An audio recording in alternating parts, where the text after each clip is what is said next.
I love making movies. I love dreaming up a big project and then facing the challenge of trying to figure out how to make that a reality on the screen.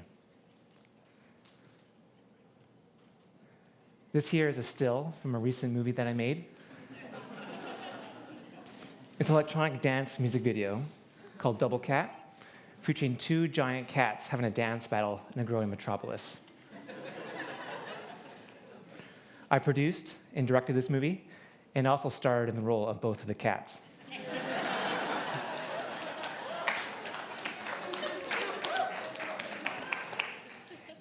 And before I shot this project, I had to think very carefully about my preparation, What's the story that I want to tell? Who are these characters? What do they look like? What are their costumes? What are the locations I want to shoot in? How do I want to move the camera? What's the aesthetic that I want to develop that will support my story? And all these things come together to form my creative vision. It helps me create a game plan for how to go from my big dream to making it a reality. We shot this project over 2 days. The first day was green screen, so it entailed 8 hours of me in a cat suit, dancing before the camera.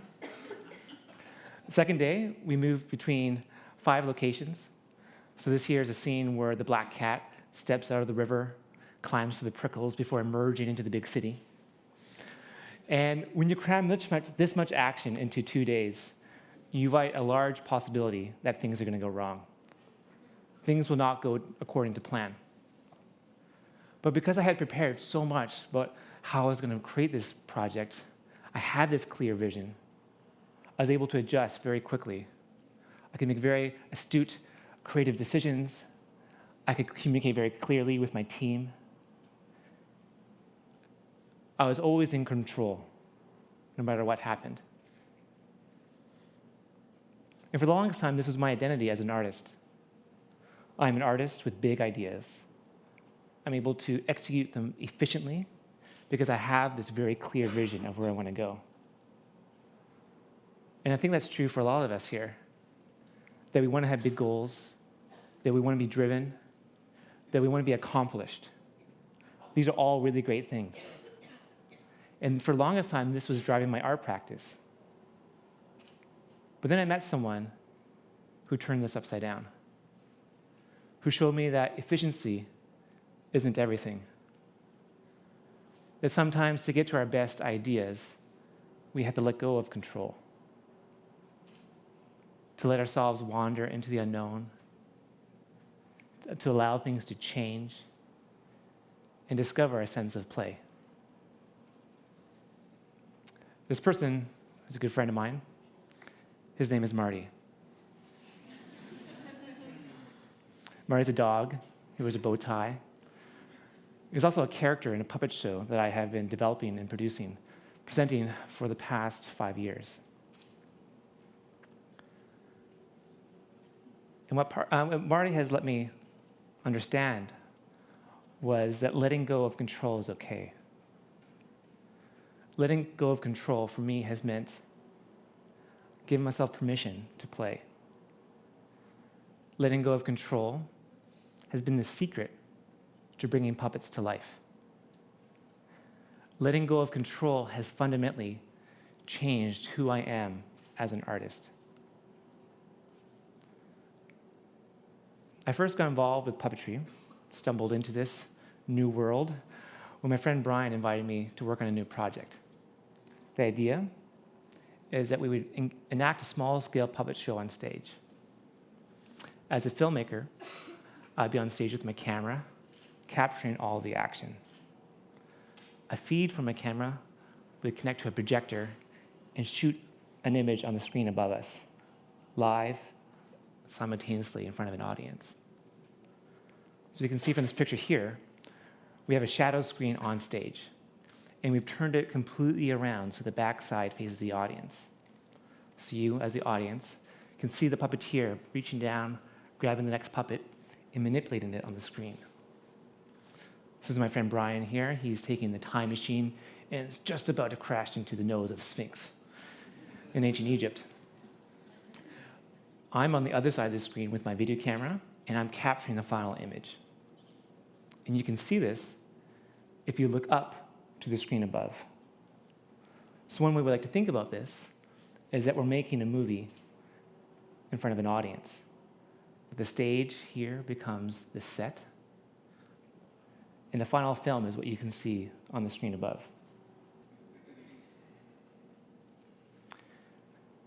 When I first got into puppetry, one of the first things I had to learn was how to let go of control, to give myself permission to play.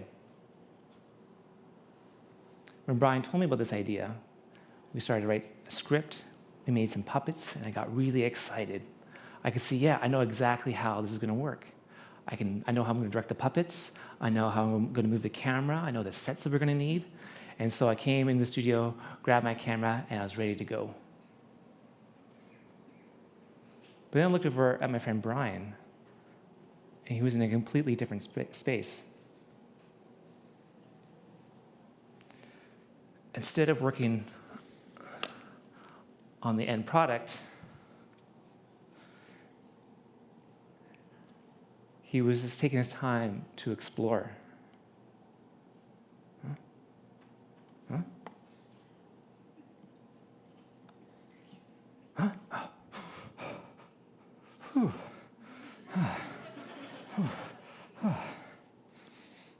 And I asked Brian, what is it that you're doing here? I thought you asked me to work on this project. And here you are playing around. And what he explained to me was that the script only gets you halfway. That you only realize what you have until you start to play with the puppets. That the work somehow has to change once you start to physicalize it with your body. That he doesn't know yet where we're going with this story. So as I stood here, I was torn, I really have this strong idea about where I want to take this project, and I want to be in control of the situation. But here was an invitation to wander into the unknown. Okay, so I set my camera down, and I came over and I joined Brian in this space. And together we developed a process where we would take snippets of the script and we would start to play them out with the puppets. So we moved between the script and the puppets until we developed a storyline where the puppets and script are fully integrated. Here's an example of what kind of cropped up. So the original idea with Marty is that he has this bow tie, and it's made of electrical tape. And the idea was that it would always be stuck on his neck. But we discovered that if we put a magnet on his bow tie, that we could take it off. And we thought, hey, if we have one bow tie, what if we gave him a whole closet full of bow ties?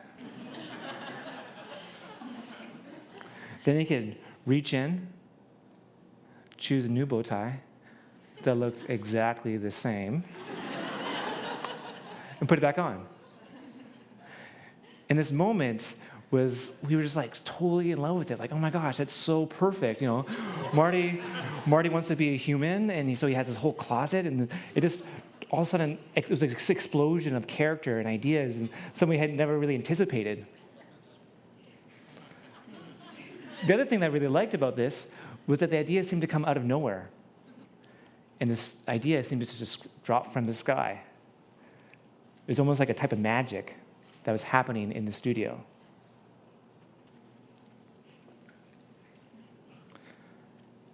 So after we created the story with puppets, we rehearsed, it became time to perform in front of audiences. And here again, the idea of control became the idea of letting go of control became very important. For me, it's a secret of how puppets come to life. I've already explained to you that this Marty is made of cardboard. There's a magnet involved. There's electrical tape. But somehow, we've connected with him. We know it's fake, but somehow we get sucked into this story about this character. How does that work? Well, two kind of principles that have guided my thinking on this and helped me understand the world of puppetry. The first is that the life force comes from the puppeteer. That the puppeteer is connecting with the puppet, with their full being, their focus, their energy.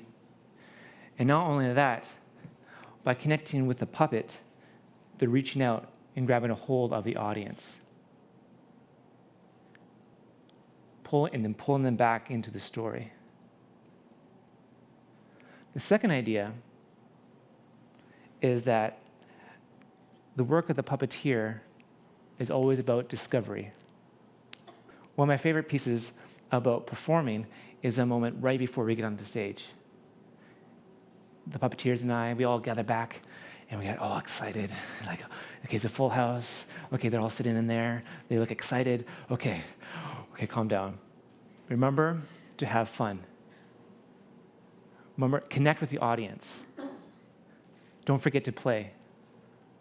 So with Marty's bow tie, we know that he's going to take off his bow tie and is going to reach into his closet to get another one. But that's just the action. Somehow, and we might perform this 100 times over in rehearsals and in performances, but somehow when we perform on stage, it has to be new. And so while we're in this moment, we're connecting with the energy on stage, with the other performers. I'm reading your energy. There's this exchange, and I'm being sensitive to how the puppet is moving. And in that moment,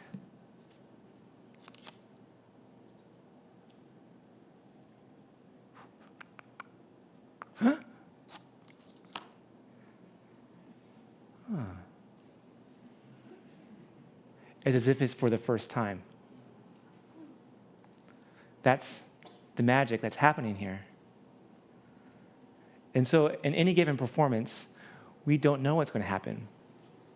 And it's such a vast difference from making movies, because when you make movies, you're so driven to get the perfect take where the performance and the shot is just right, and you put it in a video, and then you send it out, and it's this constant reference, archive, unchangeable. But here, it's always evolving. It's always changing. So the idea of letting go is what is the essential quality of life, the unexpected nature of the show.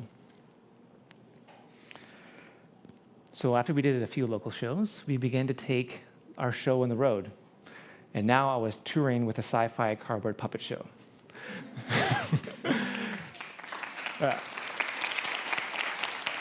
And it was this totally crazy thing to explain to people. And we began to take the show from coast to coast across the country.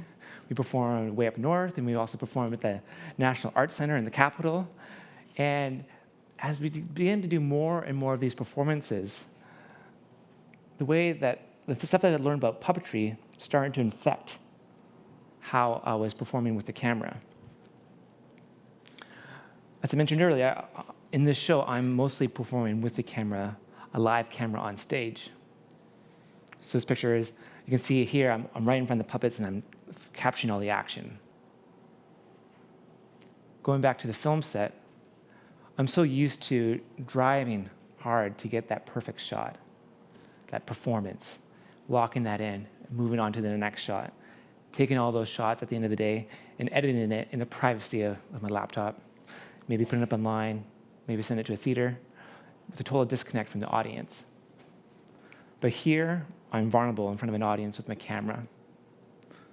I make a mistake, the audience can see it. I'm not actually hitting record, because the live feed from my camera that spits out to the projector is the final product. And at the end of the night, it disappears. It's ephemeral. What's also different is I'm doing the same movements over and over each performance. Doing the same thing. And so it stopped becoming filmmaking and more like something else. And what I realized was that my cinematography had transformed into choreography. that my camera essentially had become a puppet. And thinking back to what I learned about puppetry, I needed to find a way to make my camera come alive.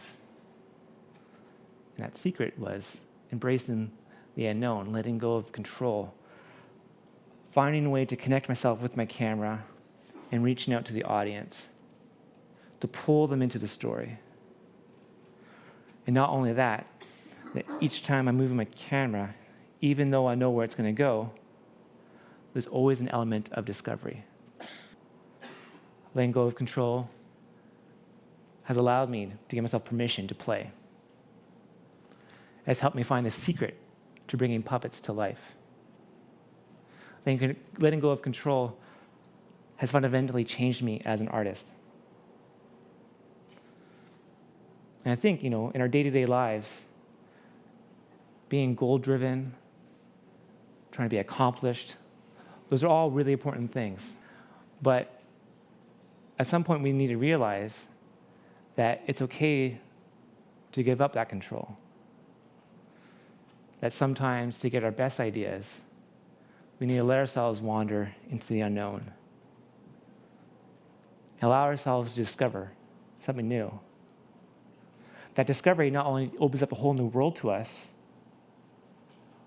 but that can fundamentally change who we are as people. I still love making movies. But I'm learning to find ways to bring what I've learned from puppetry to change who I am as a filmmaker. One of the reasons why I chose to do a dance music video was to kind of discover how this idea of performance can disrupt how I make movies. I haven't totally figured out how these two worlds relate to each other, but that's okay. I'm learning to be comfortable in the unknown, to let go of that control. And I'm excited to see how this will go and play out. Thank you.